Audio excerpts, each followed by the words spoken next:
What's up, legends, and welcome to the Baked Goods YouTube channel. This is my first ever Lorcana video, so bear with me as kind of trying something new here, but I thought I would make a deck building guide for Bruno Madrigal, Undetected Uncle, which is my favorite card in all of Lorcana. So yes, please forgive me. Today we are going to talk about Bruno. This video is probably way too in-depth, unnecessarily long, but we're here for a long time and a good time, hopefully. I'm going to be talking about all the different combinations and synergies between all of the 6 colors in Lorcana for maximizing the effectiveness of the Undetected Uncle. A bit about me, because this is my first Lorcana video, is that I am a Lorcana player. I'm nothing special necessarily. You can see on the screen my placements for the Toronto and Seattle Disney Lorcana challenges. I am by no means an outstanding player at all, but I like to think that I have a unique and creative deck building mind. Hopefully this video shows that out, and I tend to play off meta things. I don't really like to net deck and play the most popular decks. I like to kind of homebrew my own awful creations and see how that can go. So at both of these challenges, I was running Amethyst Emerald, which is my favorite color combination to play. A little bit of me tooting my own horn as I drew with Ed at a side event in Toronto, Ed being the North American champion. I think that's the title, something like that. He's a really good player. And this side event was the first Shimmering Skies event at a challenge, because the Toronto challenge was in that weird Bucky errata era where it was set 4 cards, but set 5 had been out for 2 weeks, but the format rotates after 3 weeks. It was weird. We're playing with new cards, and fun little story here. We're sitting down doing the usual like small talk with your opponent, just like asking them how their challenge was, if they've been to any other challenges. And I ask Ed if he'd been to any other challenges, and he kind of like pauses, looks up at me, and is like, yeah, I won the Dallas one. And I was like, oh, you're that Ed! And immediately started sweating. But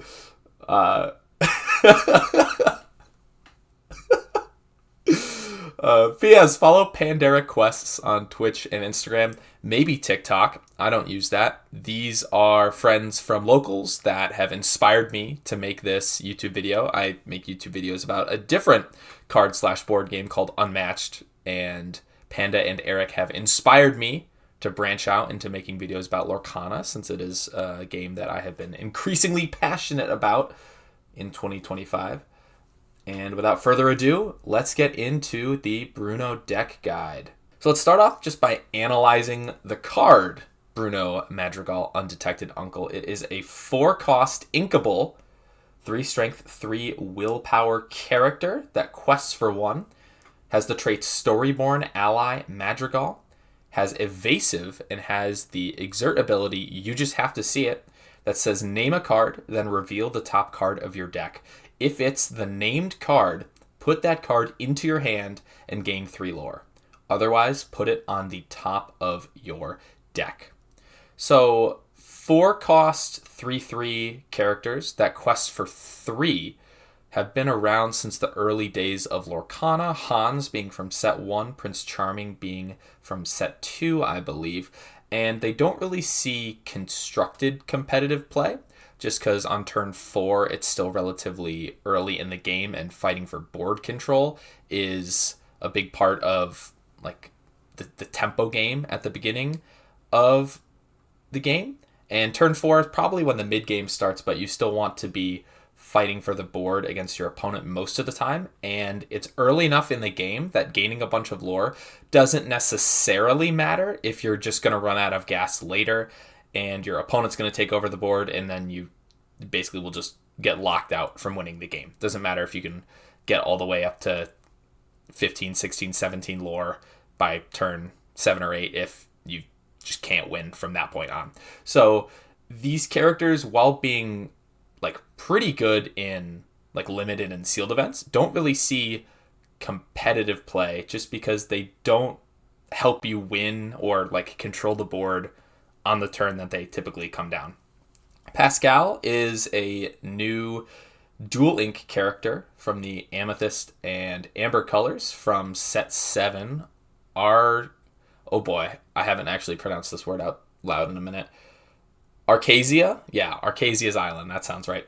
And Amber and Amethyst is typically a very aggressive color combination, and Pascal also has evasive. This deck archetype doesn't really want to like fight for the board. They just want to play characters down and then turn them sideways for a bunch of lore and win quickly. And Pascal having evasive makes it a whole lot better of a card in that type of deck than Hans and Prince Charming, because it's a little bit harder for your opponent to interact with. Most competitive decks, I feel, kind of struggle to take out evasive characters, and Pascal having evasive like makes it a card worth considering in that kind of list.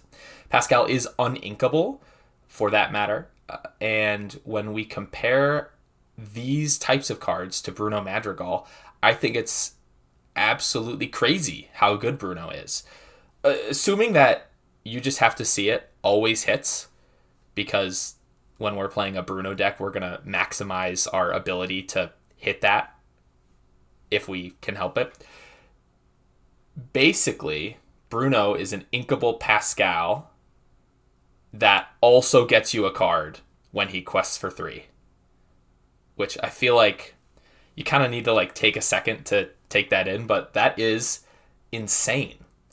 And what makes this ability even better is that you just have to see it isn't questing, which means that effects that ready characters can ready Bruno, and he can use the ability again and get 3 more lore, get another card, and almost every single ready effect in the game at the moment says this character can't quest for the rest of the turn. That does not impede Bruno's ability to see the future.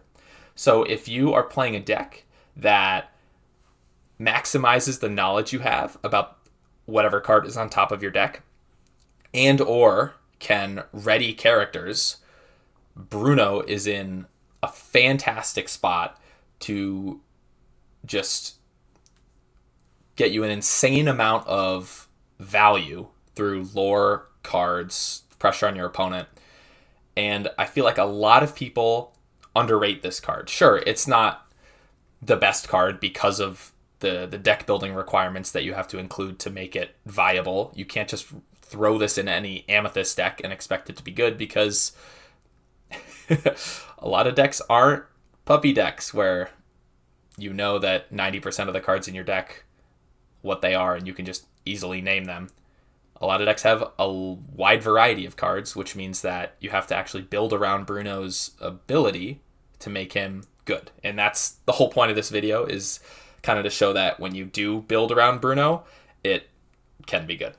Quick rules clarification, I guess, from the comprehensive rules section 6.2.4. I feel like such a nerd saying that, but it talks about the name of a card and what exactly it means. And basically the name only looks at the big name at the top of the card. The version name, the one in smaller font below it, does not matter when you are talking about the name of a card. So in example A, it talks about Tinkerbell and Peter Pan, and how Peter Pan Fearless Fighter and Peter Pan Neverland Hero both count as like a character with the same name.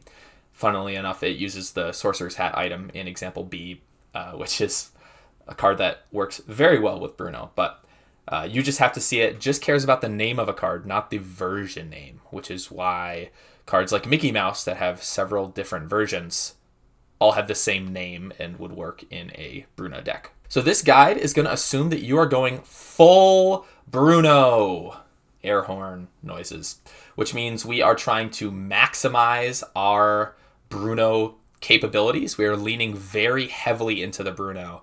We're building around him. We are designing our deck around him, and thus this is the game plan that I have adopted for my Bruno decks. This is more of like a combo slash kind of aggro deck, although I definitely see a world where you can put Bruno in a more control deck and just plan on having him be like a finisher that just closes the gap on your opponent, getting you from like 10 to 20 lore, probably around like turn 8 or 9. But in my general game plans, I think that we can actually win on like turn 6 and catch a lot of opponents off guard with the idea of just having Bruno be an absolute workhorse in the mid game. So Bruno is a 4-cost character. We're going to play him on turn 4. We're going to aim to play him on turn 4 every single game and have an explosive turn 5. But in order to do that, on turns 1 and 2, we want to play characters that either quest for a lot of lore or have the ability to draw cards and replace themselves. This helps us find combo pieces and or Bruno if we really need it, and can lead to a more consistent turns 3, 4, and 5.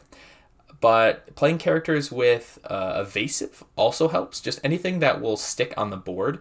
I tend to like running It Calls Me in Bruno decks, so having 1-cost characters that can stick around to sing that song definitely helps. And if you are looking to be like very aggressive, playing something like Maleficent, the 1-cost character that quests for 2, I think it's Biding Her Time, something like that, and then following it up with like 2 more like 1-drops that quest for 2 on turn 2 is a fantastic way to just come out of the gate swinging, and then kind of rely on Bruno as like a stickier body to get you more lore later in the game.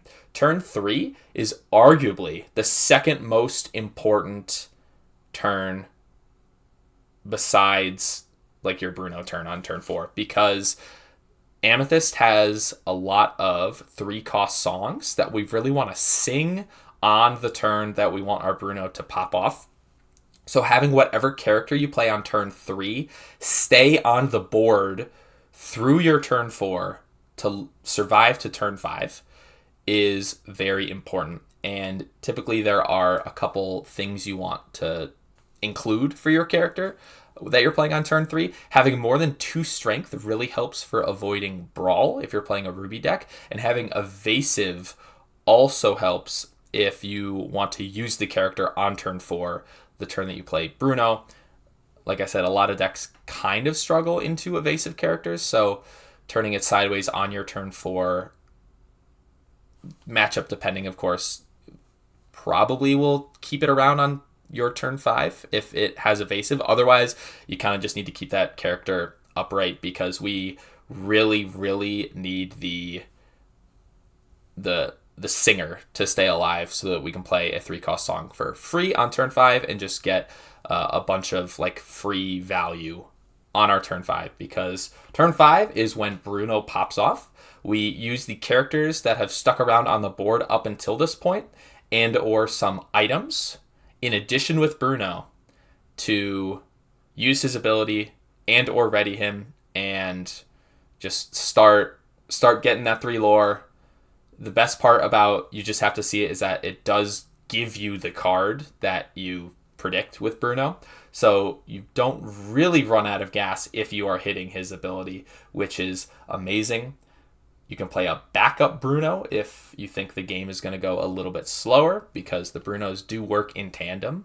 If you have 2 Brunos, you at the very least can get 3 lore by just using his ability, naming a card, and if you're wrong, just use the other Bruno. Just get the card that you know is now on top of your deck. And then hopefully on turn 6, if your Bruno is still around, you just win by this point. Now that there are 7 sets out, there are a decent amount of alternative win conditions in case your Bruno gets removed from the board. And ideally we are winning before turn 7, or maybe on our turn 7 if we're on the play, just because a lot of control decks are running Be Prepared, and we don't really have ways to come back from that if we're leaning fully into the combo. Usually by turn 7 and 8, control decks just have enough cards in their hand, have all the answers, that if we're playing a more aggressive version of a Bruno deck, we can't win at that point. Although, like I mentioned before, you can probably slot Bruno into a control deck and see some late game pushes, but that is not the Bruno decks that I typically play, just because I think it's a solid mid-range deck, and as such, we are building around it. All right, we are now going to talk about the 6 different ink colors and what they can provide to a Bruno deck. The first color we're going to talk about is Amethyst, because Bruno being an Amethyst card, with the current deck construction rules in Lorcana, I don't think they're going to change, but you need 2 inks, and Amethyst is always going to be one of the inks because Bruno is Amethyst. So there are many different Amethyst staple cards that I feel slot into Bruno decks decently well. We have 1-cost characters that draw cards like Diablo, Chernobog's, Followers, and Magic Broom. I don't necessarily know if we run 4 copies of all 3 of these in a Bruno deck, but that certainly is a decent idea. It Calls Me is a song that I really like just because it is essentially a purple popsicle, and it has action/song synergy, which is something that Bruno decks tend to lean into. Show Me More is a new card from Arcasia's Island that I have not personally tested with, but I think running maybe 1 or 2 copies can help you if you tend to find yourself gassing out maybe by turn 5 or 6. This Is My Family, also a new card with just an interesting idea to help progress our gameplay, replacing itself and gaining a lore, both things that we want to do. Maleficent has been a very solid Amethyst card, kind of dropping off as more card draw options have come into play, but just a 3-cost character that we can play on 3 to draw us a card. It does die to Brawl and has no inherent protection, so like I mentioned before with our 3-cost characters, they are very important for sticking around through turn 4 until our turn 5 so that we can sing with them. And I think Maleficent, the card draw makes up for the fact that you can't really use her on your turn 4, otherwise she'll just get taken out in a challenge very easily by your opponent. Mim Fox, I know this is going to sound blasphemous. I know that this card is one of the best cards in the game, but I actually don't know if you run this in a traditional Bruno deck, just because it does remove a character from the board, which we want to keep characters on the board so that they can sing songs, especially like our 1s and 2 drops. We want to put more pressure on our opponent by going wide early, and Mim potentially helps you make a favorable trade into an opponent's 2-drop, but it's also probably not going to stick around. You'll probably 2-for-1 one of their cards, but then your opponent is just going to hit it back and banish it, and then you have no 3-drop.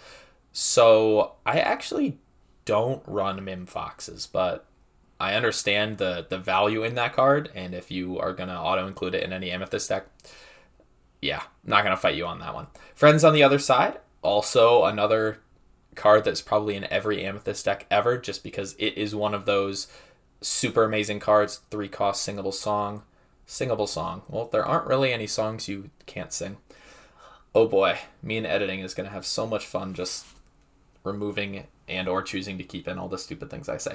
But Friends is just an insane tempo swing, drawing 2 cards basically for free because you're going to sing it if you can.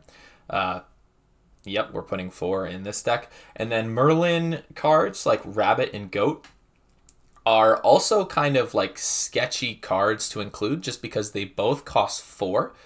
So I know you're not really playing Goat on curve typically, but they're fighting for that 4-cost slot with our Brunos that we're running 4 of, and they don't help us win fast, or as fast as we would like to by going through Bruno. Sure, Goat is amazing for lore gain and Rabbit is amazing for card advantage, but I think those cards are a little bit slow for what we want to do. One of the things that helps Bruno is knowing what card is on top of your deck, and this is a very common theme in Amethyst.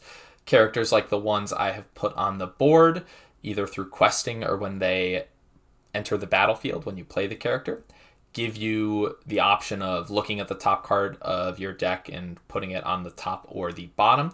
This is helpful early in the game for being able to maybe bottom cards that you don't need or don't want in order to find better cards for your situation. Or when you have Bruno out, you just look at the top card, put it back, and then you can call it out with Bruno now that you know exactly what is on top of your deck.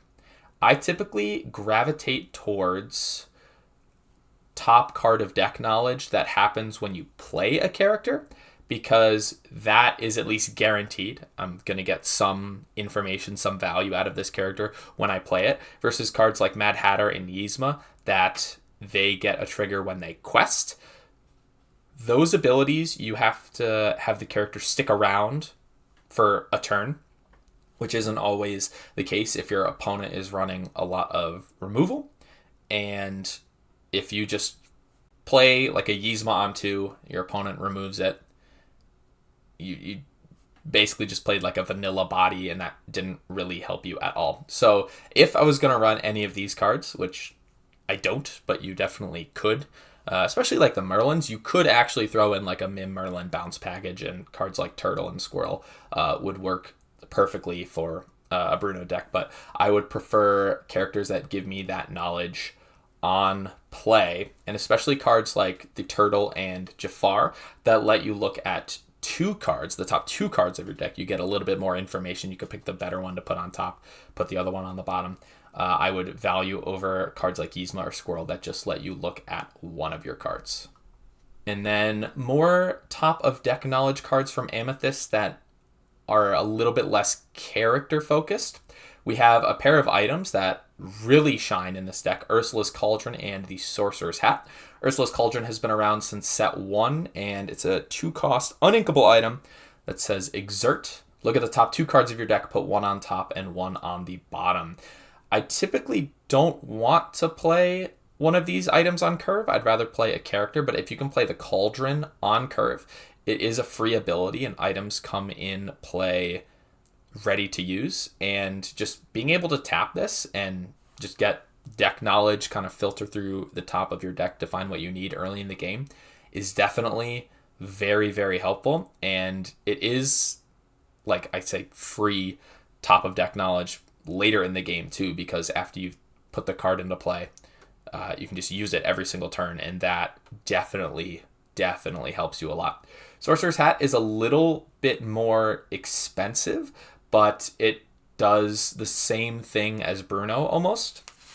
You pay 1, exert it, name a card, then reveal the top card of your deck. If it's the named card, put that card into your hand, otherwise put it on top of your deck. So it's basically the Bruno effect without gaining lore, which is super helpful if we're going to play a bunch of cards that tell us what the top card of our deck is anyways. We may as well include this card that at the very worst is just pay 1, reveal the top card of your deck, but can help us with card advantage and such. Also, it's enchanted and fits in the deck, so it's actually the first enchanted I've ever bought.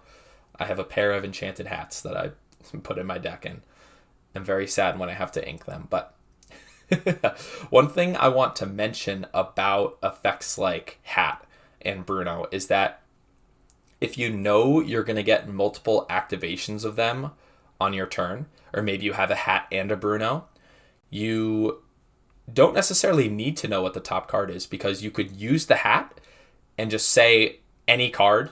Like if you're running Amethyst Amber, you could just say John Silver. There's no John Silver in those colors, but you still will reveal the top card of your deck, and now you know what it is, and there wasn't the chance that you were going to name the right card and draw it to not get the Bruno effect, if that makes sense. If I have a Hat and a Bruno in play, I would rather name the right card with the Bruno effect, so I can just name any card with the Sorcerer's Hat, even one that's not in my deck, just so that I know what the top card of my deck is. This also has a little bit of a strategy. You can name cards that aren't in your deck and like genuinely looked disappointed when you flip a card over and it's not the named card, and kind of make your opponent think that you're running some cards. When I'm running a Ruby Amethyst Bruno deck, I will often guess Be Prepared if I just am trying to activate the Hat for a reveal, even though I'm not running Be Prepared. But I want my opponent to think I am. So just things like that, you can be a little tricky with the way that you call out cards at the top of your deck if you are just guessing. And then some other characters in Amethyst also provide top of deck knowledge at more inconsistent, I'll say, triggers.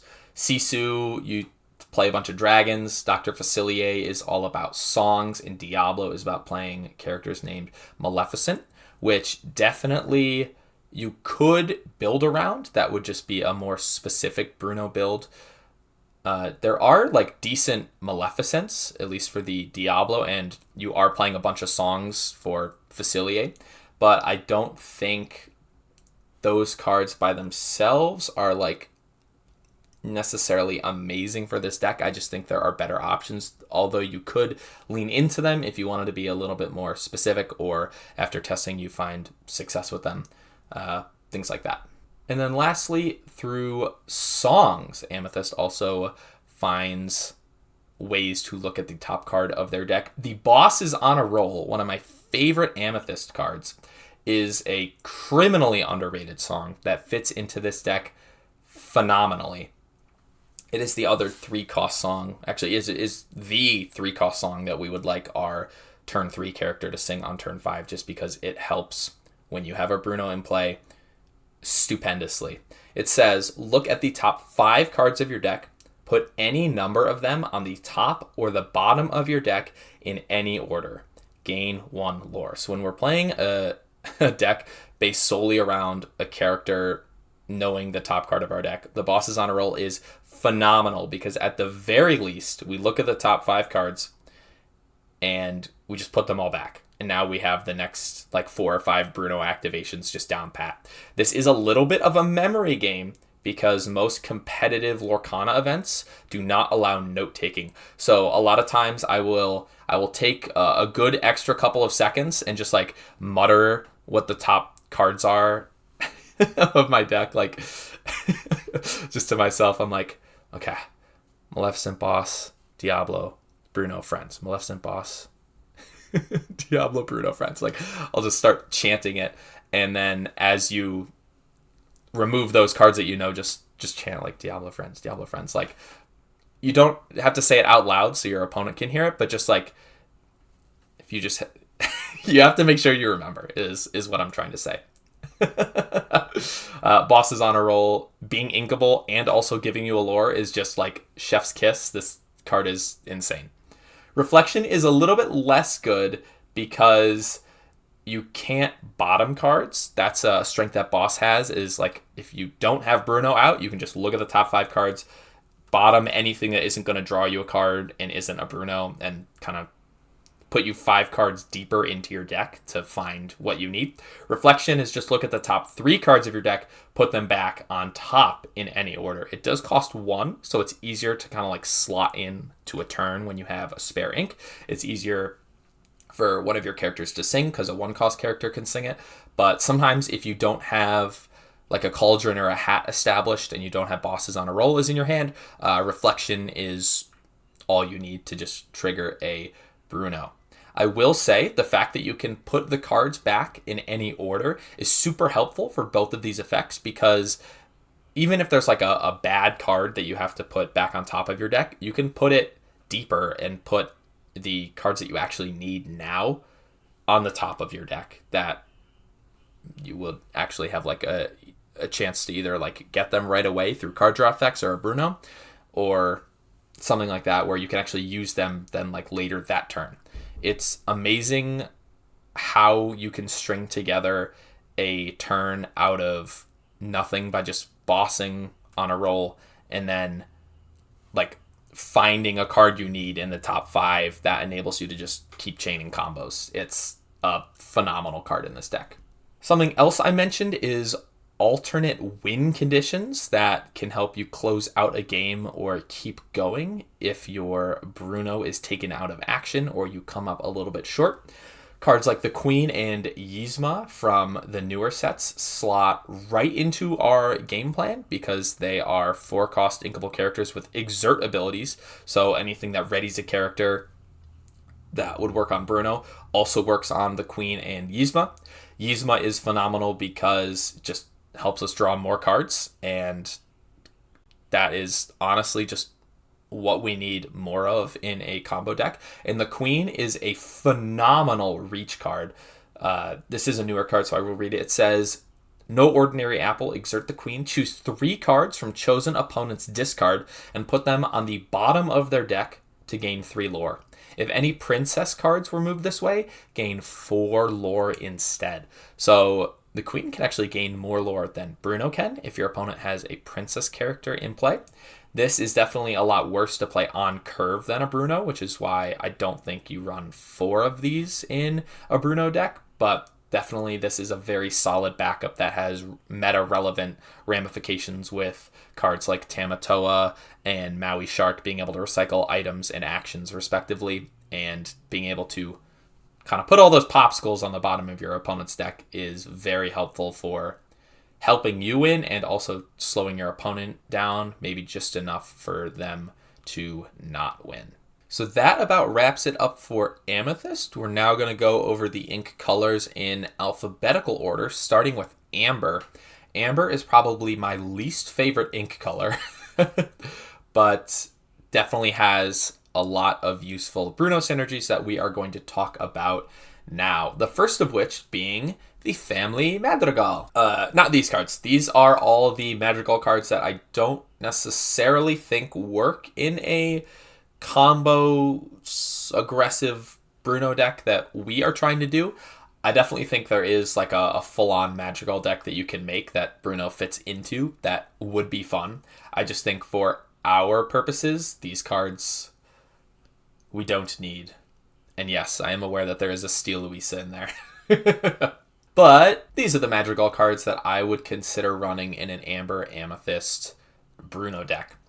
The Mirabelle shift line is very interesting. Mirabelle being a 3-cost evasive character with Singer 5, which is like everything we would want in a 3-cost character. The ability to stay on the board using evasive and then sing expensive songs, which there aren't too many we want to run, except for one that we're going to talk about later on this page, which is nice.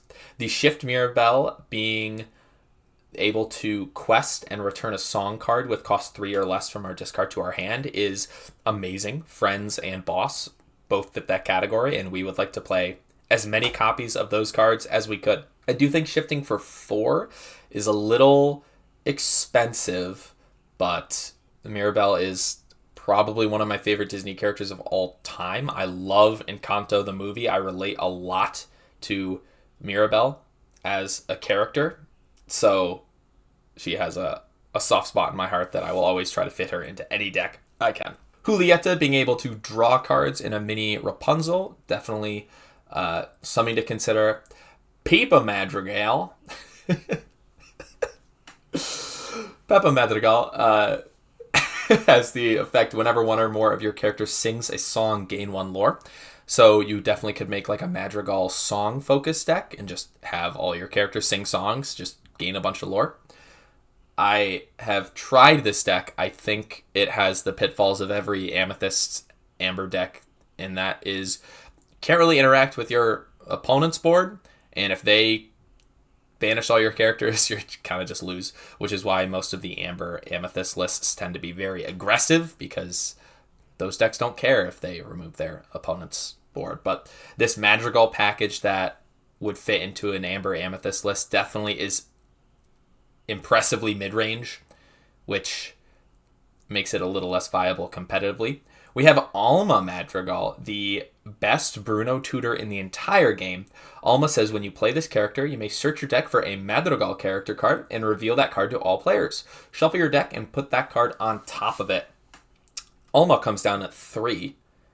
Can find a Bruno in our deck, put it on top of our deck so that we draw it on turn 4. Then we can just play it. Incredible. It also works later in the game because we can just play Alma and then we know the top card of our deck for a Bruno, although that is a little bit expensive of a cost to do it. Her being uninkable also doesn't help, but in a Amber Amethyst Bruno list, like, we would be running that to get Bruno on 4 almost every game. Dolores, draws a card and quests for 2, which isn't terrible. Isabella Madrigal. Whenever one of your characters sings a song, this character can't be challenged until the start of your next turn, and she quests for 4.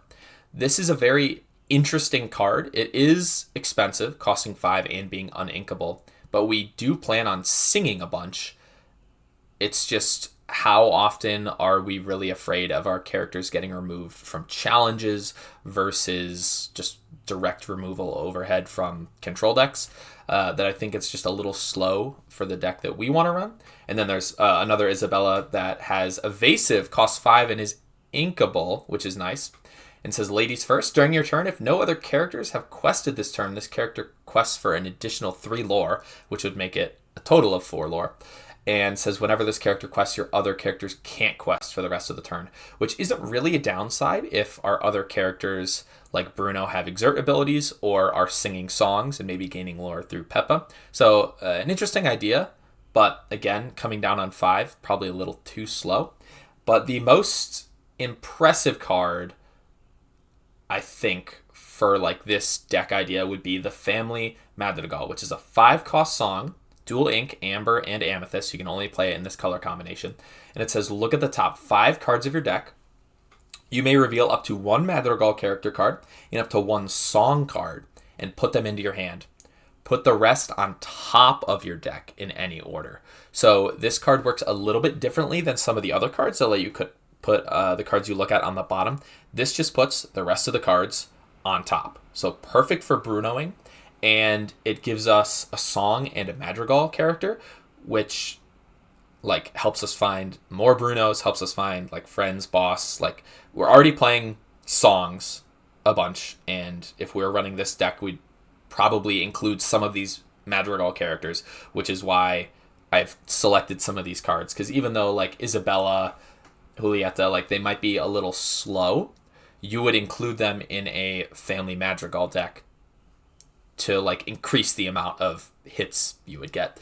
I don't know the math off the top of my head, but I know for cards like Ariel, Spectacular Singer, and like Oswald, it's a good idea to run like around 20 like songs or items, basically successes, in a deck of 60 cards. If you're looking at like the top 4 or 5 cards of your deck for like a positive, you want to run around that many cards to kind of like increase your chance of hitting.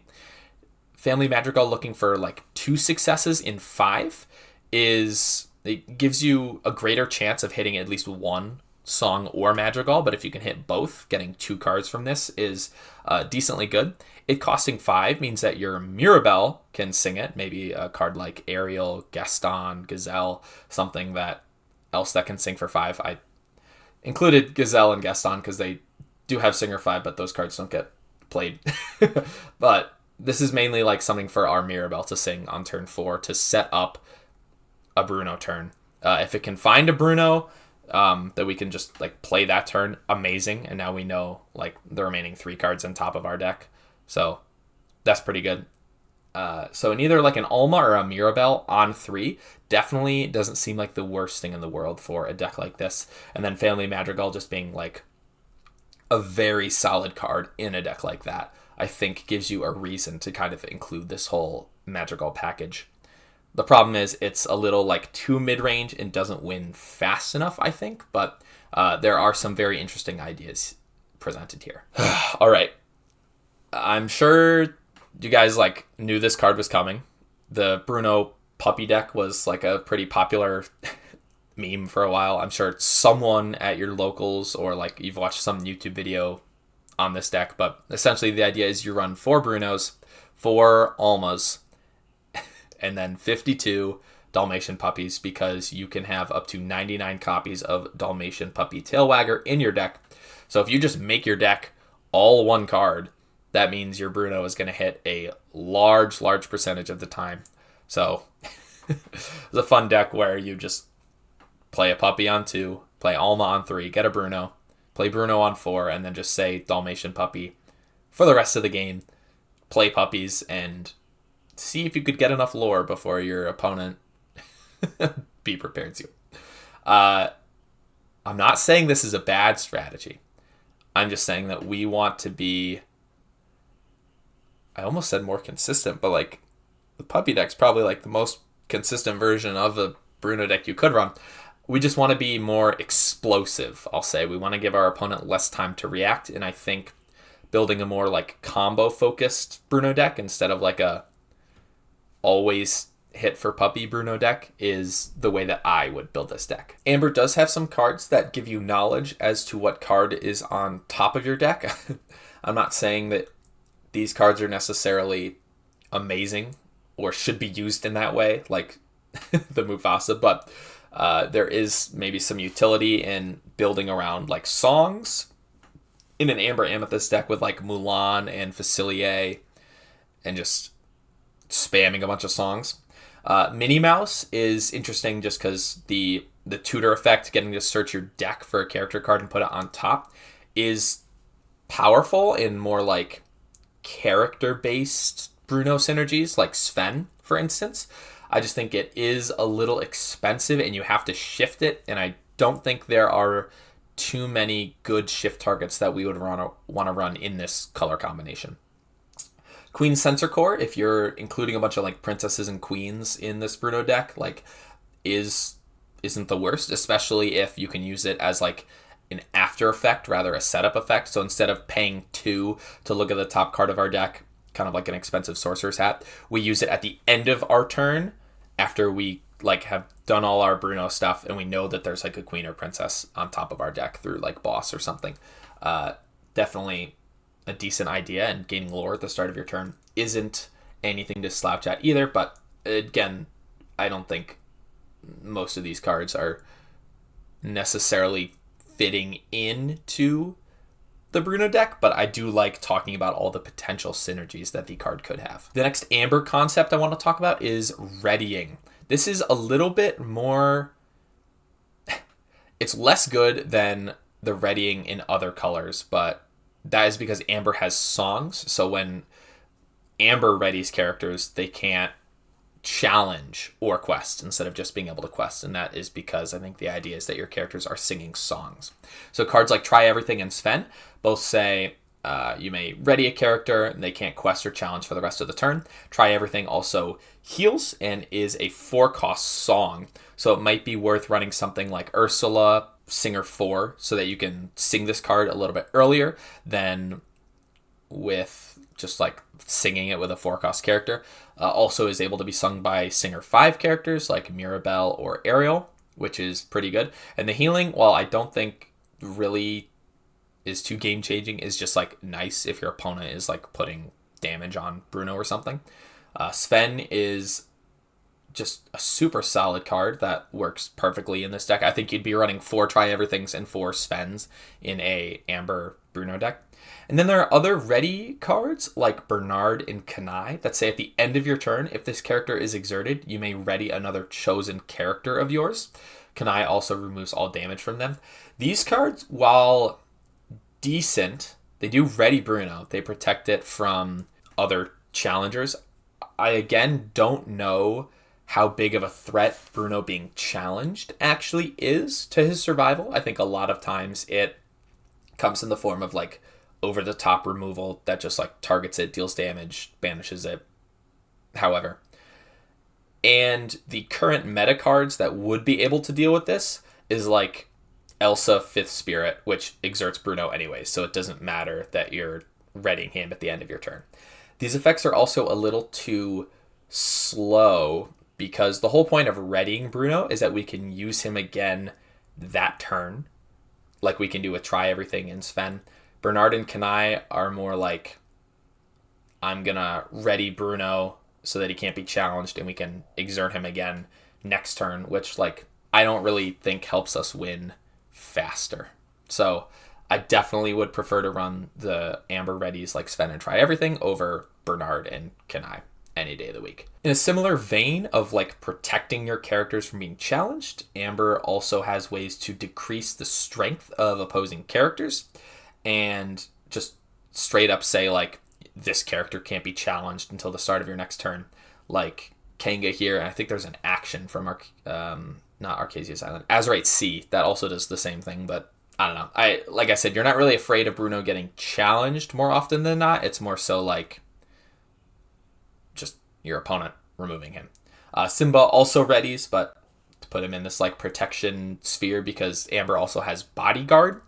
And again, like I don't really think that matters.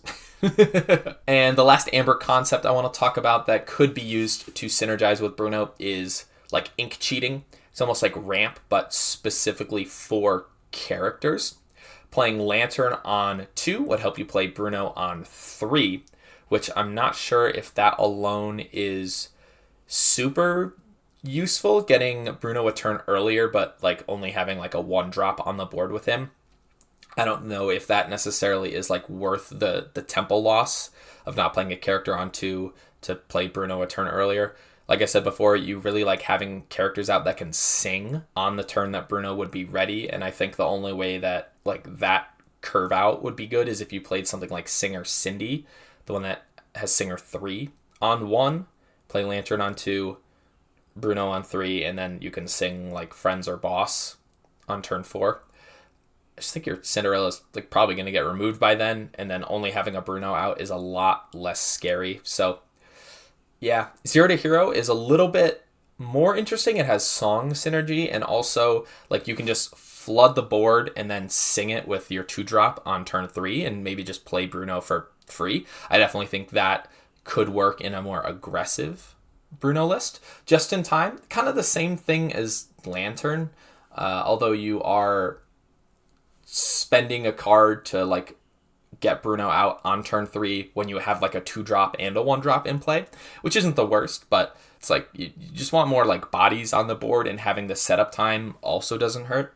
And Revive, probably a little too slow, because by the time like turn 5 hits, if your Bruno's dead and you're reviving it, like you'd rather just like play another Bruno and like a 1-drop or something. But there are some interesting ideas here with how you can manipulate your ink to play Bruno sooner, although most of the time I don't think that necessarily matters. So there's some interesting ideas with like Madrigal and songs and some like non-challenging ready in Amber, and I think you just have to refine the list a little bit to lean into the more aggressive side of things, because this deck can't really deal with whatever your opponent's putting out on the board past the mid-range, and that is the pitfall of this color combination always.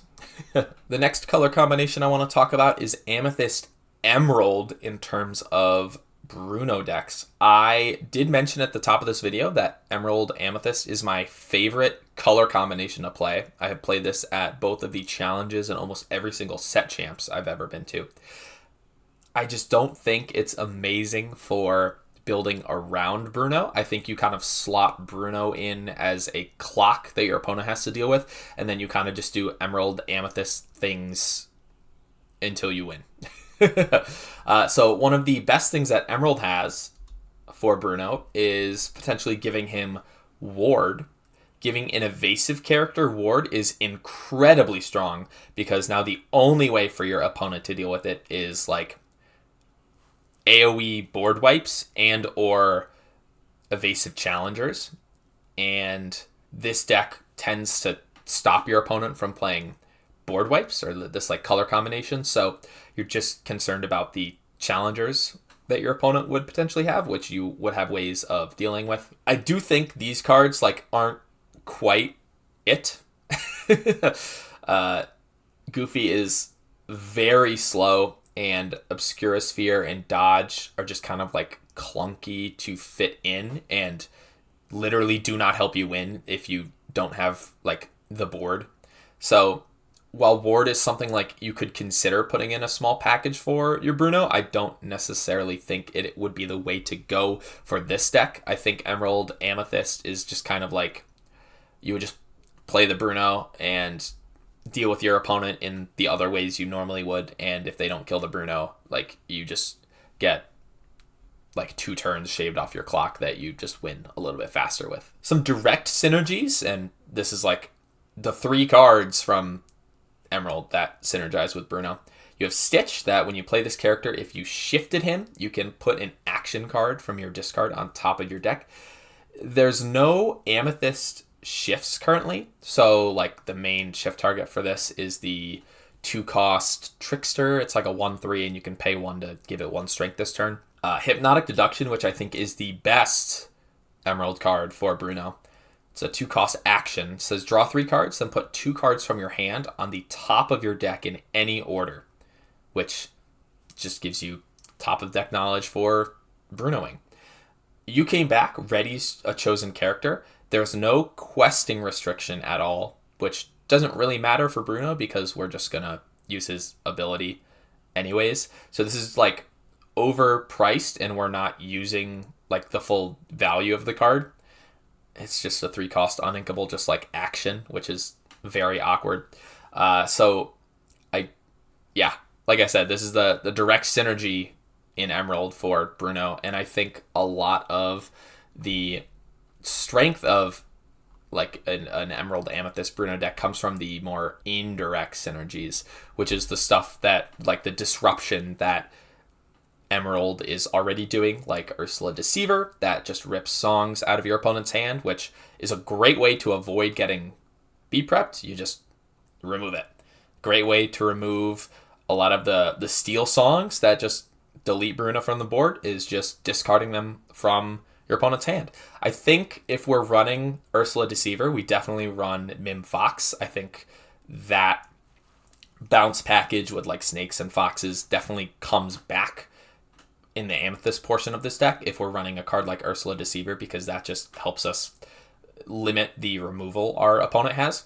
Ursula Deceiver of all, the double singer Ursula, is amazing with friends on the other side, amazing with the bosses on a roll. Gives us 2 lore from both plays of boss and lets us look at, it's not 10 cards because if you're putting any cards back you get to look at them again, but it helps you find like the 5 perfect cards for your next couple of turns. And Muses is amazing removal. We're playing a bunch of songs anyways, so being able to bounce enemy characters with 2 or less strength is just a great way to control the board a little bit more. I think Cloud Kicker is also a great card in that kind of deck. But that was the type of like Emerald package I was putting in my Bruno decks for this color combination. I was more so just playing a more like mid-rangey Emerald Amethyst, bouncing my opponent's stuff, singing songs with Deceiver of All, kind of getting value trades with the Mim cards, presenting early lore questers with like Cursed Merfolk, Pegasus, things like that, and then just also having Bruno and just kind of overwhelming my opponent with threats. Is that the best version of Emerald Amethyst, or do you play like a more character-focused aggro deck? Well, we're not here to talk about min-maxing competitive meta decks. We're here to talk about using Bruno. And while I think this is a decent Bruno deck, I don't think it is as effective as it could be because there aren't really that many readies in Emerald. And there's none in Amethyst. You're literally just having You Came Back as like your primary ready engine, which you wouldn't run because it's too expensive, not a song, uninkable, and doesn't really... It's not good. It's not good to ready a character, be able to quest with them, and like we're not questing with them anyways. I don't know. You just play more aggressive questers or you look for readies in a different color combination. But this deck is a hell of a lot of fun. Alrighty, it is the moment of truth. We have arrived at what I believe is the ideal Bruno color combination, and that is Ruby Amethyst. A bit of personal lore for me. I did mention that I hate playing meta decks. Ruby Amethyst is my OG. Just I hate this deck. I hate the Be Prepared, Tremaine, Mim, Flynn, Sisu, Brawl, play a million Merlin Rabbits. I hate it. I hate what this deck stands for, and I definitely think it has been eclipsed by bigger villains in terms of meta in today's day and age, namely like Blue Steel with the new Bell and stuff, and like Emerald Steel Discard was probably more oppressive. But this, in like the first 3 sets, this was my least favorite deck to go against. which is why I think I gravitated so heavily towards Emerald Amethyst, because that deck was decent into Ruby Amethyst, but I hated this color combination. So I actually want to shout out my friend John, Zero Skater 12. We were at a challenge, and I was talking to him about like the different like color combinations for Bruno that would work. And he was like, why don't you run like Ruby Amethyst with like LeFous and Fan the Flames and just like ready him a bunch? And I was like, John, I hate you, because I hate Ruby Amethyst. But you're right. So I tried it out and immediately was like, oh, this is more Bruno-y than Emerald Amethyst. And I haven't really looked back since. So I'd like to thank my boy John for that. Shout out Zero Skater 12. Like and subscribe. Here we are. I find it okay because I'm playing Bruno, and that makes playing this color combination okay. But if you played Ruby Amethyst Control in the first couple sets, just know that we would not have gotten along at locals. So one of the main like identities of Ruby is ready. They have the most ready cards out of any color. Let's talk about all of them, because they heavily synergize with Bruno and the things that Bruno wants to do. First off are the ready cards that deal with locations. I've Got a Dream, a 2-cost song. Ready chosen character of yours at a location. They can't quest for the rest of this turn. Gain lore equal to that location's lore value. So this would help us ready Bruno if Bruno was at a location. Doesn't matter that he can't quest, and we'd get a little bit of lore based on whatever that location is. And Raya, Guardian of the Dragon Gem. When you play this character, ready chosen character of yours at a location, they can't quest for the rest of the turn. I've Got a Dream being a song definitely makes it more playable. The problem with these cards is that, one, we'd need to be running locations and like play them early in the game, losing some tempo, and then like find a way to move Bruno there before using these cards. I think the Raya is incredibly awkward, because what we are trying to do is ready Bruno on turn 5.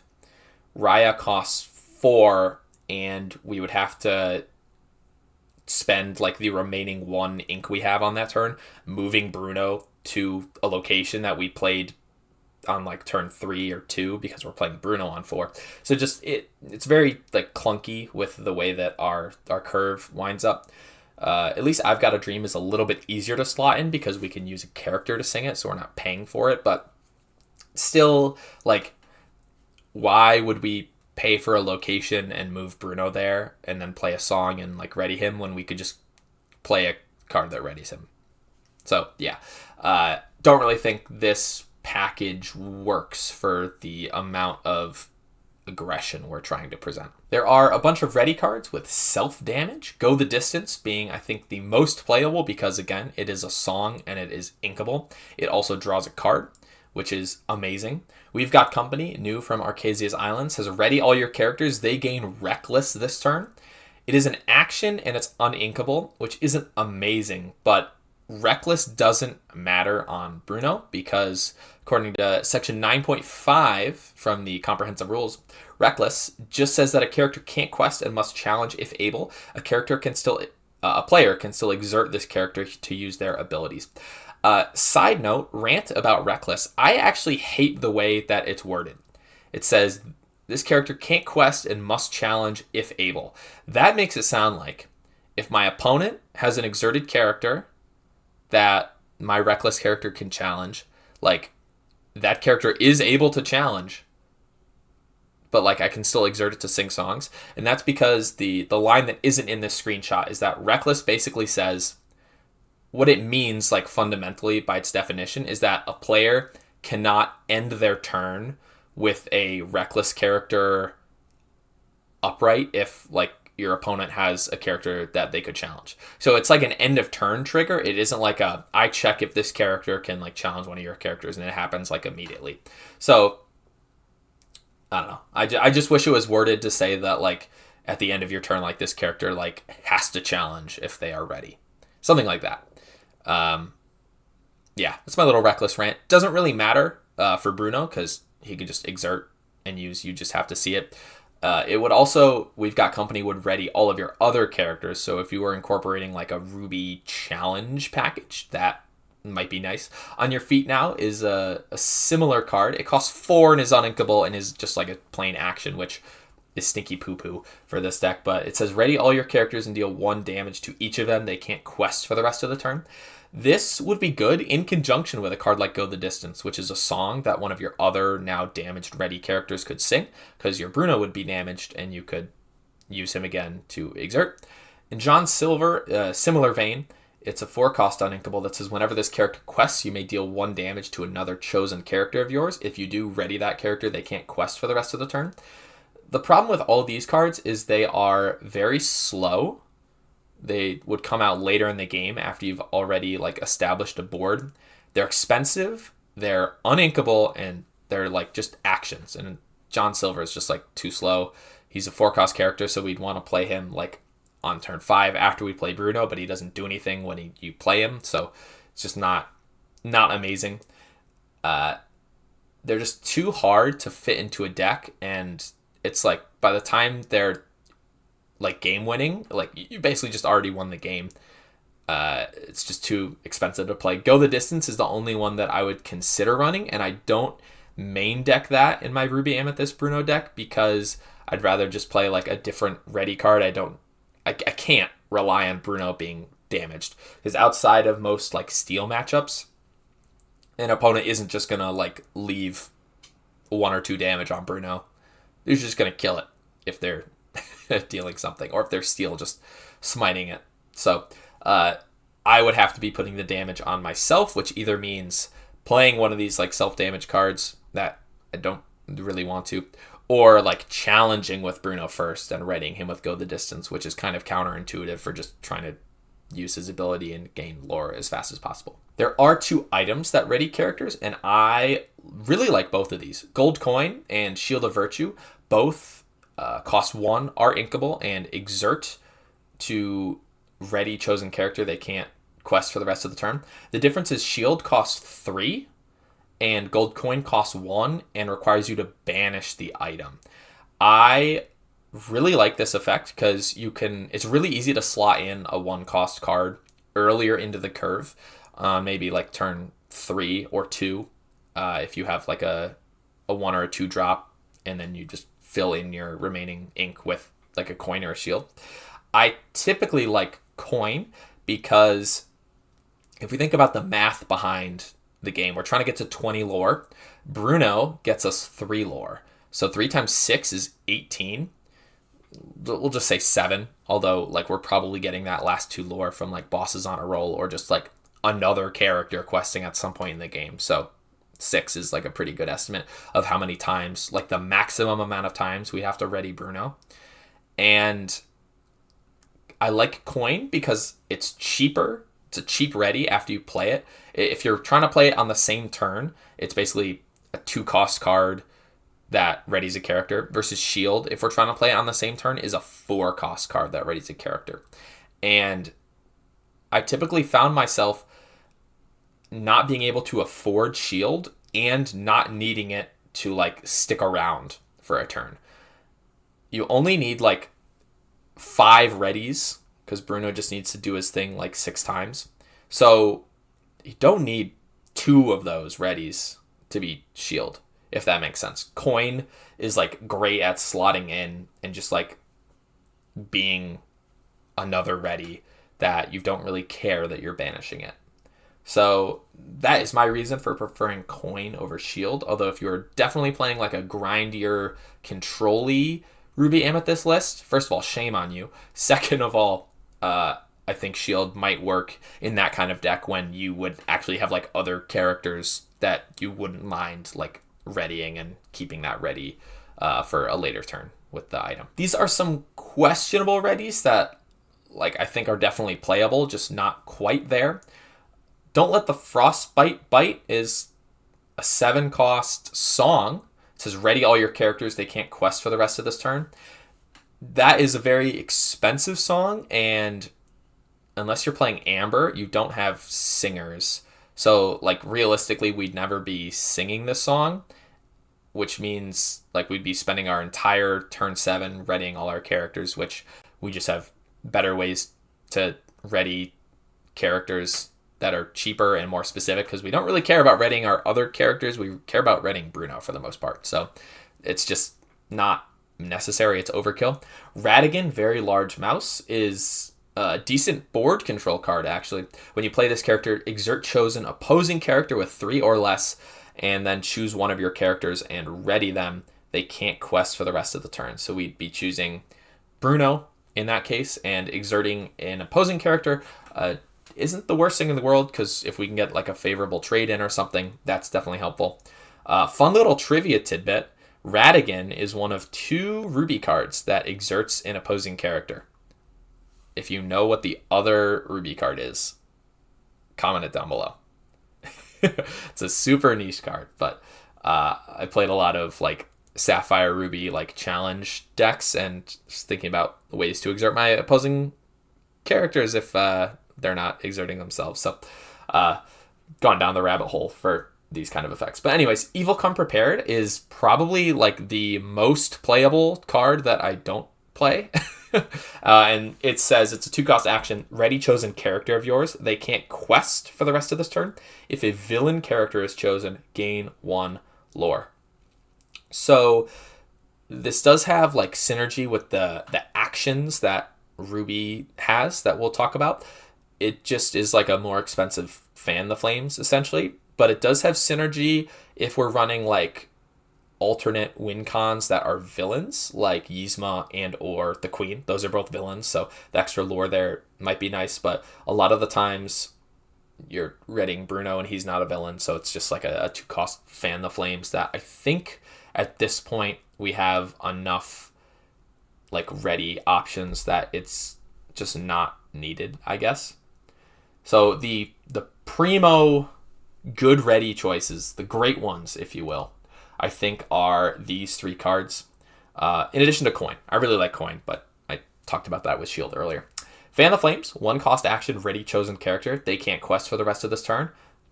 Perfect. Just chef's kiss. This is exactly what we want. A cheap action that just readies a character. Perfect. LeFou is basically the same thing. The effect is literally called Fan the Flames, except LeFou is a 2-cost character, 2/2 body, quest for 1, inkable. LeFou is great because it works around Pete. If your opponent plays Pete, we can't play actions. That, well, for one, really screws us up, but LeFou is a character, so it just works and is also super cheap. I guess I could see a problem where he isn't like a proper 2-drop. Like, we don't really want to be playing him on curve, but he is amazing later in the game for squeezing him into our turn 5 to ready Bruno a bunch. And then Raya is a little expensive, but if she persists on the board, she just wins us the game. She says once during your turn, whenever a card is put into your inkwell, you may ready another chosen character of yours. They can't quest for the rest of this turn.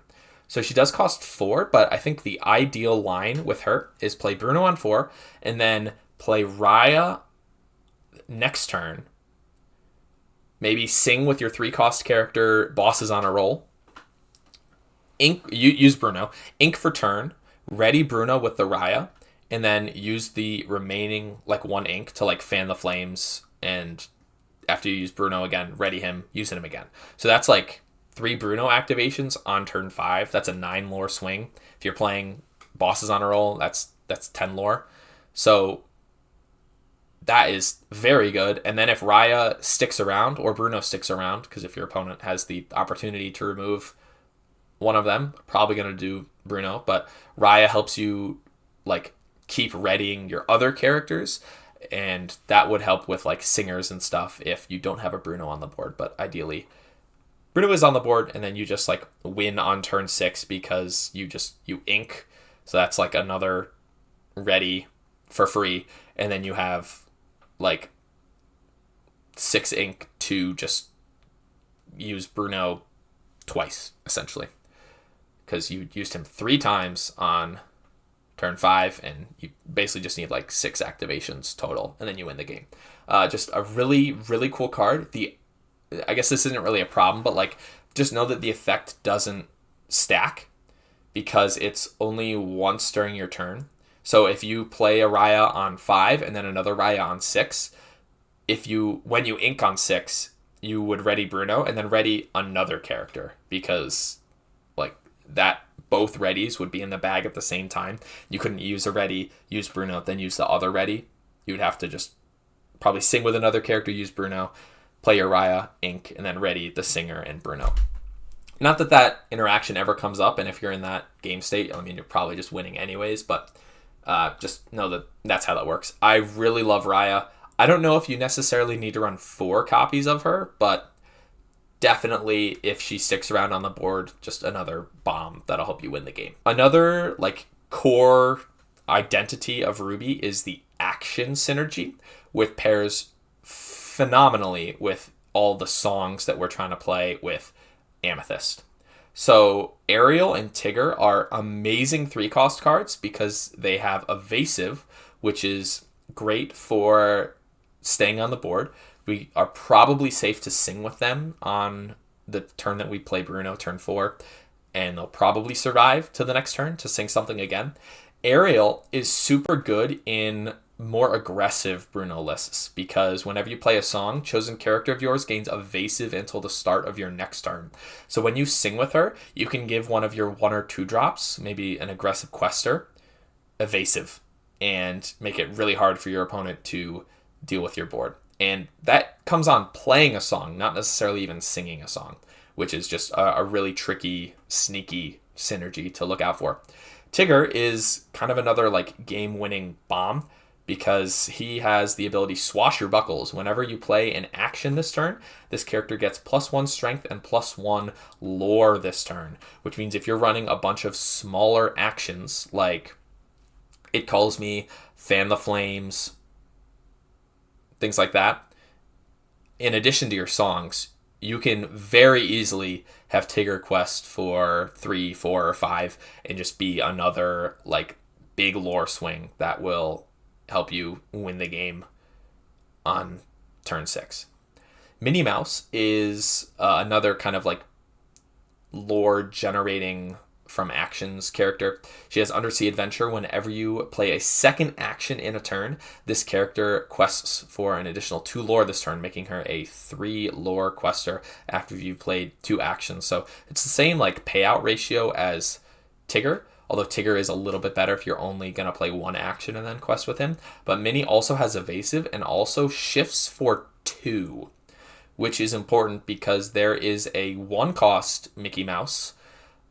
She is a 1/3, and I found success playing that Minnie on turn 1, shifting this Wide-Eyed Diver on her on turn 2, and then being able to immediately sing Friends on the other side, drawing 2 cards back, basically replacing both of the characters I played, or playing Bosses on a Roll and just making sure that my draws for the next couple turns are going to help me win.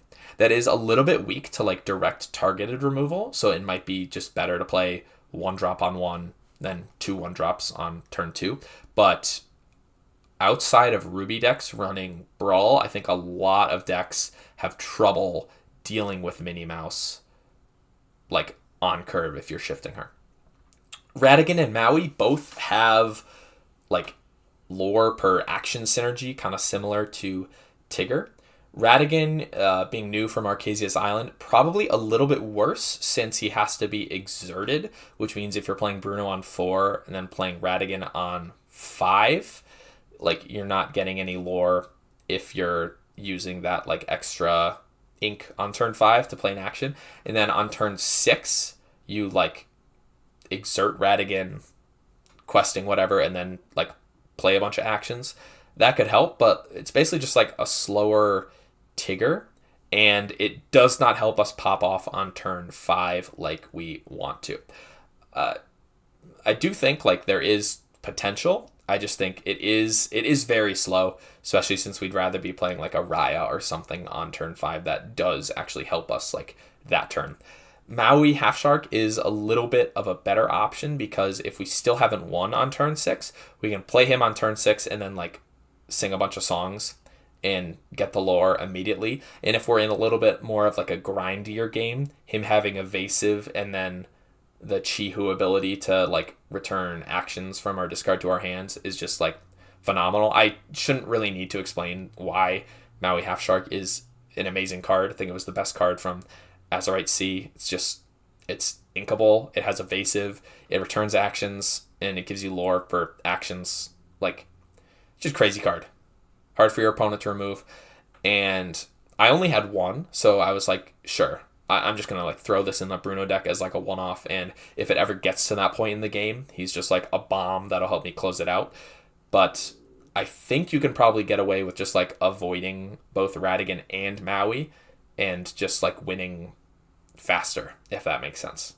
And then some other possible Ruby inclusions that are more like tech cards, depending on the specific meta. I was definitely running some of these cards when the meta was more Ruby heavy, especially to counter things like Brawl and like Ice Block Sisu, things like that. I definitely think some of these are running out of favor with the Steel meta that we're heading into for set 7, but I just wanted to explain some like decent ideas that these cards present.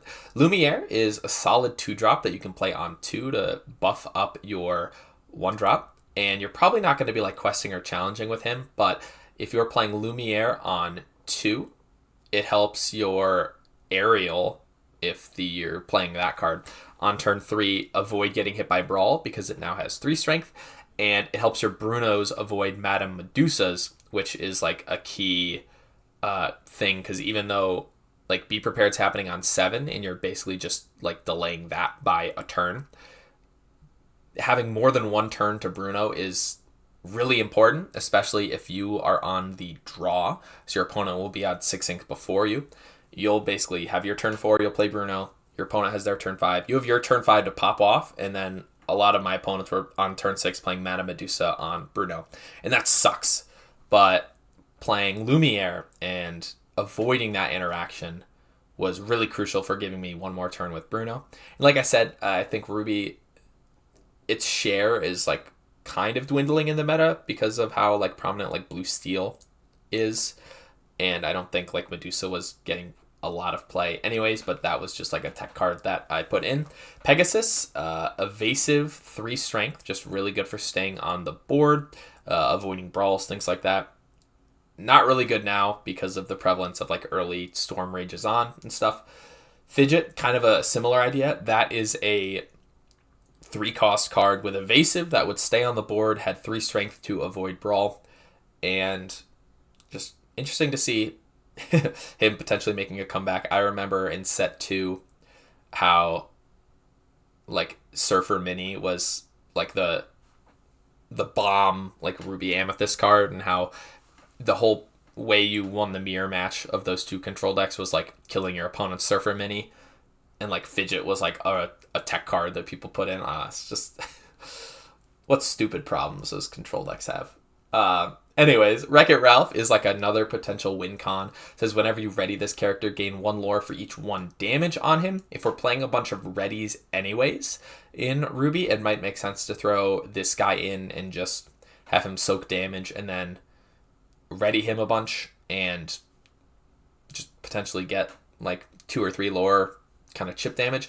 It is a little bit harder to activate Ralph in the same way as Bruno, because Bruno has an innate exert ability that doesn't matter that he can't like quest for the rest of the turn because we're just turning him sideways anyways. Wreck-It Ralph not being able to quest means in order to exert, he'd either have to challenge something, which if he's already damaged is a little scary, or have him sing something, which just depends on you having a song. So I found like middling success with him and ultimately like cut him just for better cards, but there is an idea there, especially because of how like damage focused Ruby Amethyst kind of has like a decent package in the last couple sets. So just some neat ideas to think about. Definitely not like main deck things. I think they're very, very meta dependent, but depends on your local scene.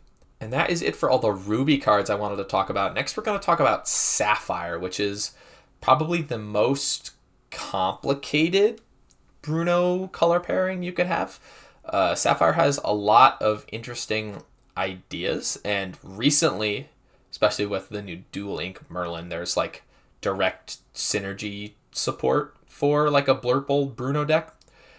I just don't know how much faith I have in it, and I guess we'll we'll talk about that when we get there. First guy I want to talk about is Microbots. This is basically the Sapphire puppy deck, because Microbots have limitless applications.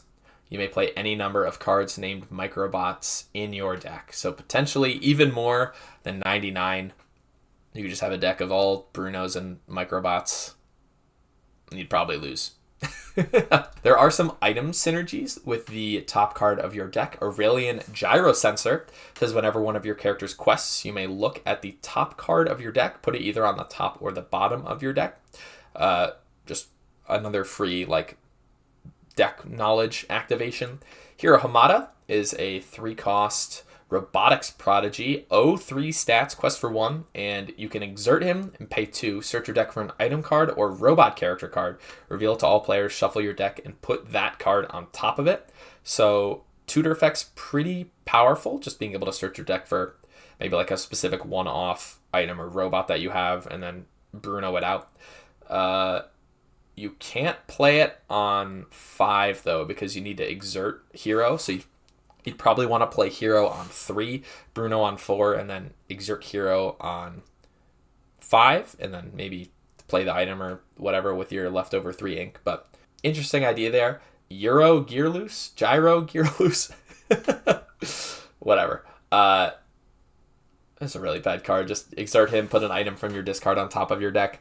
I guess that does make a Popsicle Bruno deck pretty strong, because you can just exert this guy, get a Popsicle, draw more cards and stuff, but this card's just really slow. And the one that I find the most interesting is Aurora, Lore Guardian. Shifts for 2 if that's something that you're interested in, but the strongest effects I find are it basically gives your items ward, which is really good for our Cauldron and our hats. I don't know how prevalent item hate is going to be in this set, but Sapphire Steel items, Ruby Sapphire items, it's popular right now. So I think basically every steel deck is running Benja or Find My Platinum, and it also helps protect your items from Judy Hops or Wreck-It Ralph, things like that. And more importantly, it has Royal Inventory. You can exert one of your items, look at the top card of your deck, and put it on the top or the bottom. So it basically turns every Popsicle into just a cauldron, a mini cauldron. Really neat idea.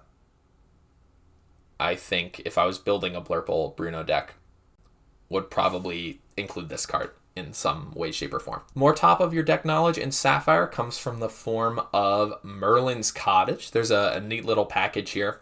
Basically, Merlin's Cottage, 1-cost location. Each player plays with the top card of their deck face up. This is just a 1-cost card that gives you permanent top of deck knowledge until your opponent wants to spend 7 strength worth of characters challenging it. You don't even need to move a character there. This card is well, obviously it's not amazing, but it's just insane in this specific deck. Paired with Merlin, Clever Clairvoyant, 1-cost, 0/1 stats, quest for 1, but it says whenever this character quests, name a card, then reveal the top card of your deck. If it's the named card, put it into your inkwell face down and exerted. Otherwise, put it on top of your deck. So this kind of does the same thing that Bruno does, but it ramps you instead of giving you lore and stuff. I think there's an interesting line with Merlin on 1, then on 2 you sail the Azurite Sea, ink again from sail, play Merlin with the extra ink, and then, or Merlin's Cottage I should say, and then quest with Merlin.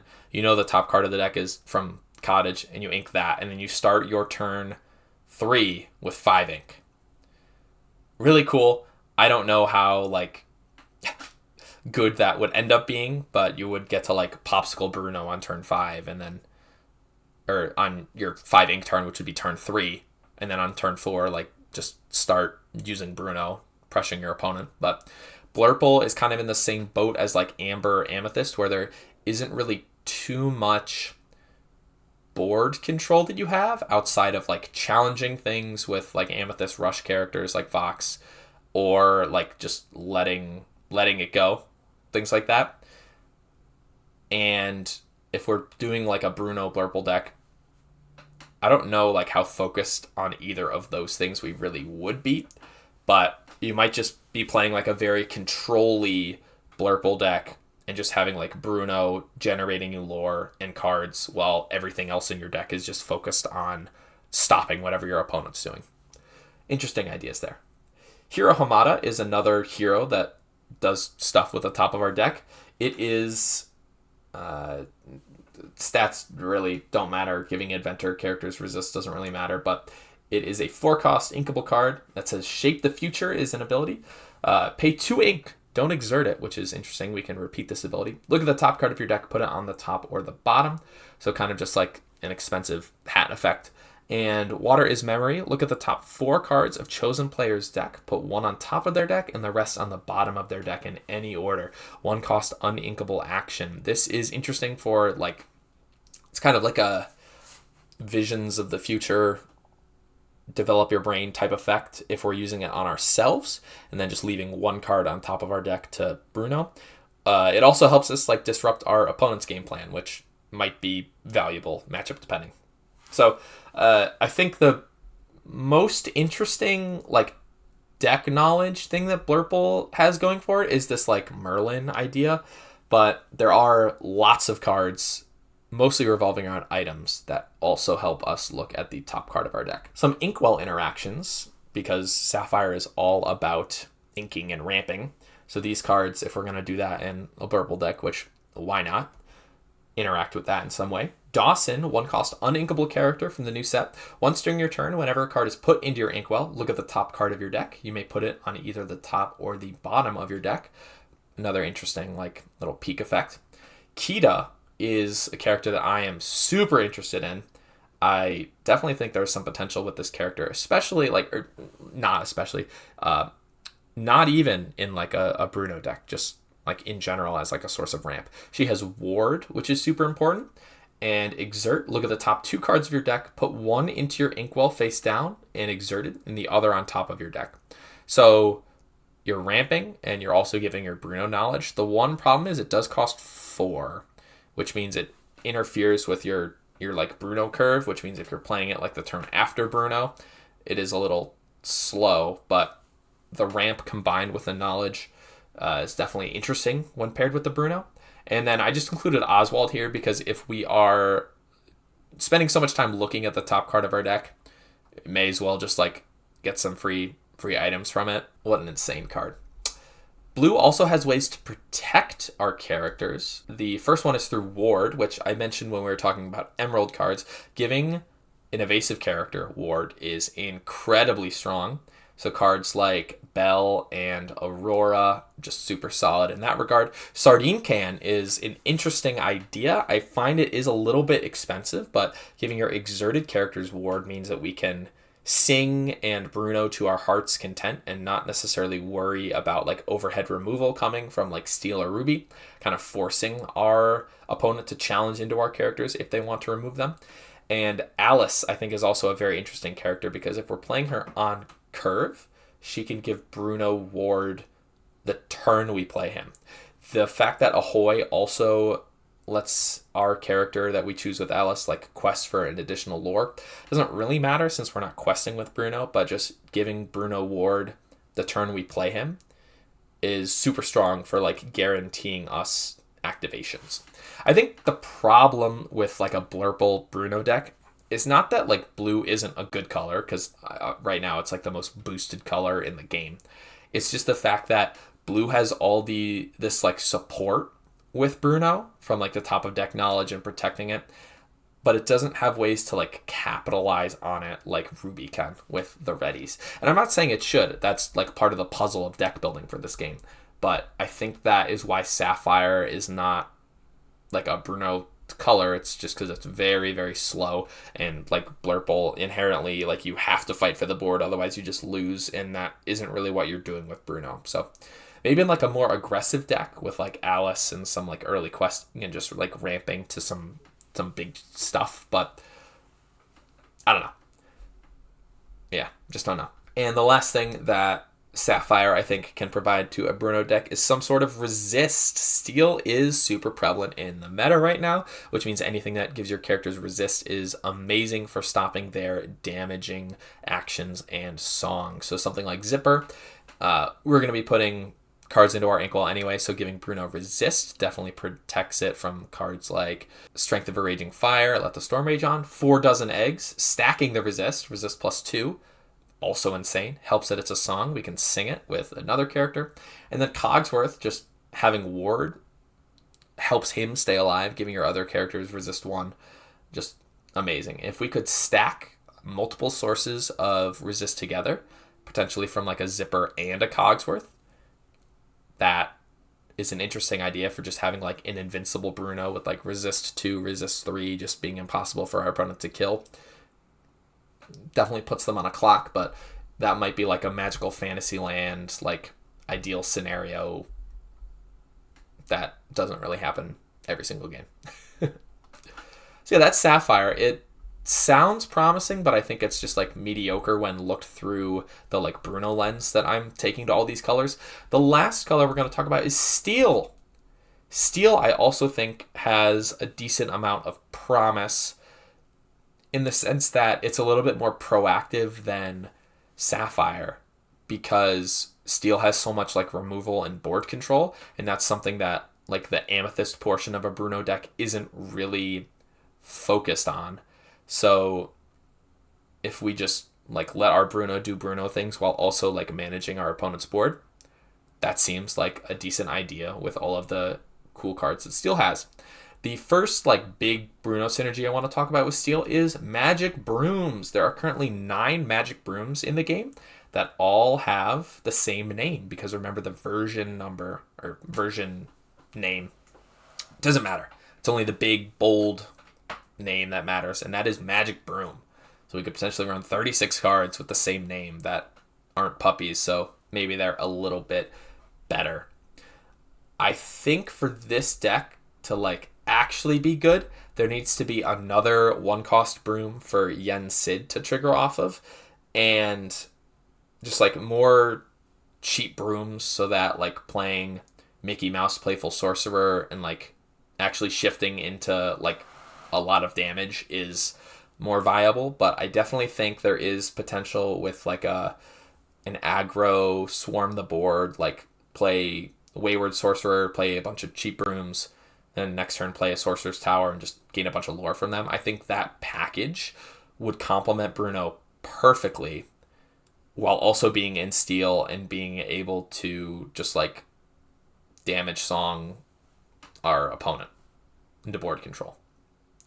I just think the brooms have to be just a little bit better, and we need more cheap ones for this deck to really come through. Steel also protects its characters, and again, this is the type of like almost like reactive game plan that like Amber and Sapphire have that I just don't know if you necessarily need. Although I think Steel has a wide variety, and therefore like you could pick the best choices.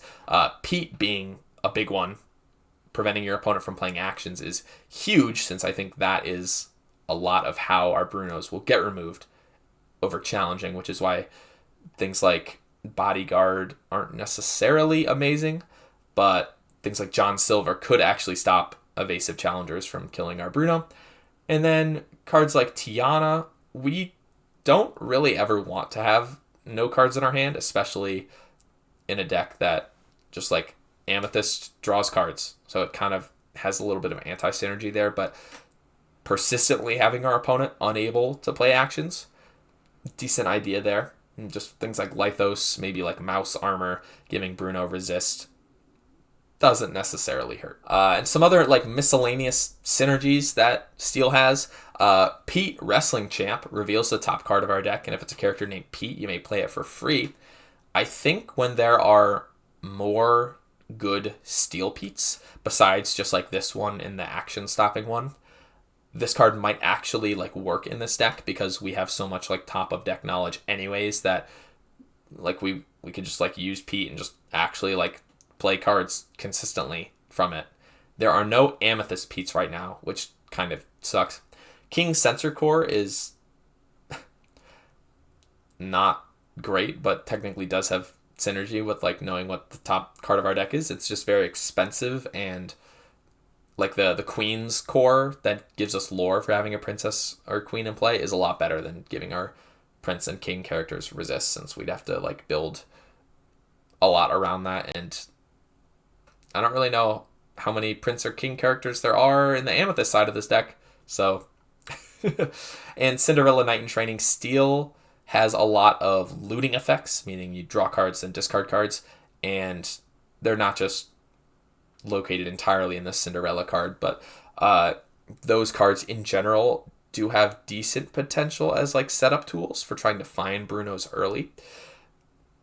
And like we are drawing a bunch with Amethyst, so there's some ideas there, but again, I think a lot of the reason why you'd be playing a steel Bruno deck is for the Broom package. Let's quickly just give my final thoughts on each of these ink colors yet again, and then looking at the chart on the bottom, you can see roughly where I would judge the color combination as like a Bruno deck, like how you could play it.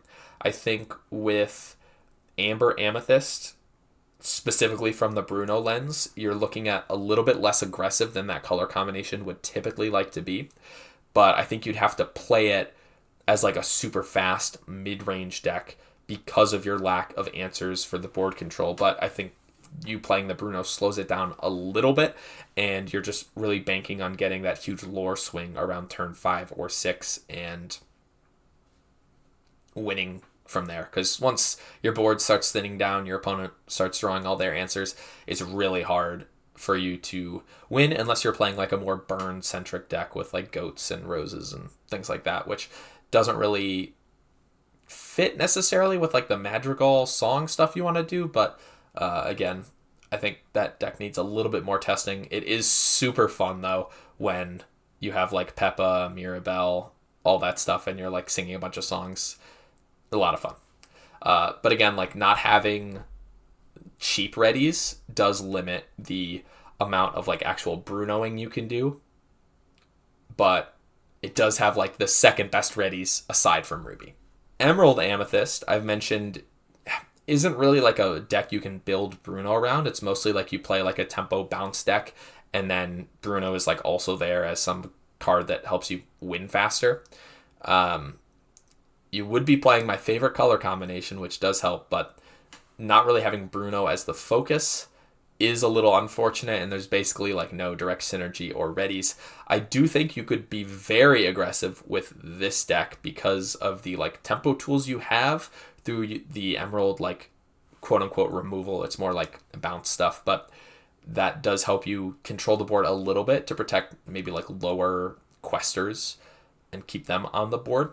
And it does have like the more like, I think it has enough gas in the tank to play it as a more long-term mid-range with the song removal, especially from Ursula Deceiver, and like Muses for continual bounces. Just a super fun color combination that I'd be fine slotting Bruno into, although again, Bruno isn't really like the synergistic focus of the deck that I would like it to be. Sapphire Amethyst is, well, I mean, it has Sapphire in it, which is basically what decks need right now. There is like a cool Merlin synergy with the cottage and the Merlin, and already this color has lots of top of deck knowledge and ways to keep Bruno safe, but it is very slow, and I think you are afraid of more aggressive opponents just winning out from under you before you can really set up and start doing your thing.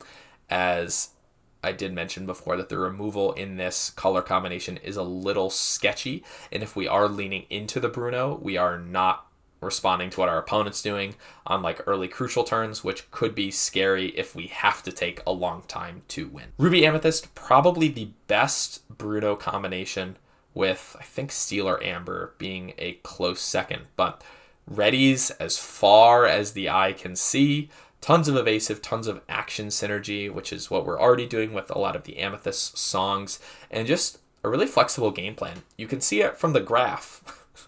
Totally scientific. You can play this as a very aggressive deck or a very controlling deck. Cards like Bruno and the Queen can slot perfectly into like a control Ruby Amethyst deck that is just going to draw a bunch of cards, respond to your opponent's threats, establish a board, and then win. And I think cards like Queen and Bruno help a deck like that win faster. Again, I don't play those types of decks, but I definitely could see Bruno slotting right in there. I think the only downside of this deck is that you are playing Ruby Amethyst, which is the scumbag colors. Well, at least in the early history of Lorcana. Like I said, green steel, blue steel, just anything with steel in it, I guess. If you're playing steel or specifically Ruby Amethyst, you're going to catch these hands. And then lastly, Amethyst Steel for Bruno is a lot of, I guess I should call it Brumo. We don't talk about Brumo. But yeah, the board control you get from the steel colors is pretty good with the removal and the Peats. There are no readies though, so it is pretty slow. And we just need better cheap brooms. And then a deck like this will like really shine. So yeah, those are my thoughts on all the color combinations and how a Bruno deck would work in that. Just for shits and giggles, this is the deck I was running at the end of set 6. Just called it Steel Song just for funny because it's stupid and it made me laugh. But yeah, this was the list that I found a decent amount of success with. I very rarely got 0-2'd, or I should say, like my opponent never 2-0'd me at set champs, which was I was really proud of. I only went 3-3, which wasn't amazing, but never getting 2-0'd was pretty good. Like I was one turn away from winning in so many of those matches that like if I had like maybe like 6 total lore through 3 of the matches, like I could have gone like 5-1, I think. But just a super fun deck. And I'm excited to see how we update it in set 7. Getting ready to test it a little bit more now that it's like week 3 of the new set. Been playing some new decks at locals, and after the meta kind of settles out, we'll return to this and see what changes can be made. So those are my long-winded thoughts about Bruno Madrigal. This is like a feature length Disney film of a Lorcana strategy guide on YouTube. So if you stuck around to the end, thank you for watching. Thanks for the support. Love feedback and comments about anything. Like, subscribe, all the typical YouTube bullshit. Feed the algorithm. And let me know how you've had success with Bruno in the past, and if there are any specific cards you want me to make deck guides about next, because this is how I like to play Lorcana. Very combo focused, very like card centric, build around. Just some good stuff. It's a lot of fun. So yeah, thanks for watching. I'll see you in the next one. Drink water.